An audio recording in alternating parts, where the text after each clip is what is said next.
สำหรับมื้อนี้ก็ถือว่าเป็นโอกาสดีที่ว่ามาที่ห้องการ IBC มีทีมงานและหมู่เพื่อนหลายๆคนเลยที่ว่าอยู่ในห้องการเฮาเลยมาแชร์ความรู้ซึ่งกันและกันเนาะในเทคนิคการเทรด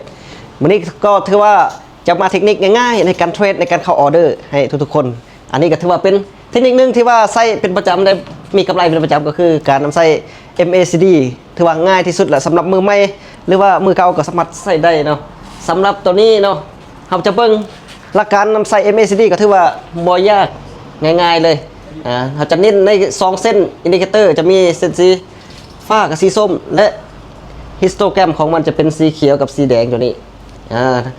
เราจะสังเกตเบิ่งเพื่อให้จะได้ผลหลายที่สุดก็คือใส่ในแนวโน้มของตลาดพร้อมเนาะจะมีแนวโน้มตลาดขาขึ้นกับตลาดขาลงส่วนตลาดที่ว่าไซด์เวย์เขาก็อยากใส่ยากเติมเนาะเพราะฉะนั้นเบิ่งจัก1ออเดอร์ในการใส่เทคนิคตัวนี้ก็ถือว่าจะเป็นออเดอร์นี้เลย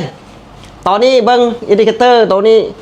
กำลังลงแดงเลยเนาะฮิสโตแกรมลงแดง2เส้นสีฟ้าสีส้มขนานกันลงแบบนี้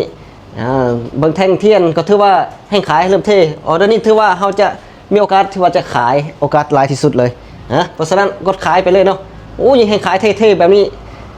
ก็โอกาสที่ว่าจะลงมาหา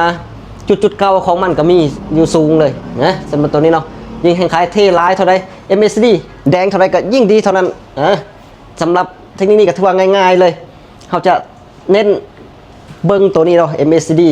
แล้วก็เบิ้งแนวโน้มของตลาดโอกาสสูงเบิ้งตอนนี้ก็ถือว่าลงมางามๆแล้วโอกาสที่ว่ามันจะเทปิดขายนี่สูงต้องมาเบิ้งนำกันก็ถือว่าโอกาสนี้เวลาน้อยเดียวเนาะตอนนี้ค่อนข้างว่าโอเคนะจัดไป1ออเดอร์งามๆก็ถือว่าสำหรับเทคนิคนี้ก็ถือว่าง่ายที่สุดเนาะ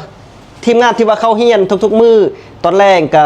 บวกนำกันทุกมือก็ถือว่าเป็นเทคนิคนึงที่ว่าควรเอาไปฝึกซ้อมได้สามารถสร้างกำไรได้ตลอดก็ถือว่าทีมงานทุกคนก็ลองฝึกซ้อมก็ถือว่าได้ผลดีเขาอย่าลืมว่าการลงทุนที่มีผลตอบแทนสูงความเสี่ยงมันก็สูงเนาะเราต้องฝึกซ้อมเห็นหูให้ดีก่อนที่เราจะลงทุนนะ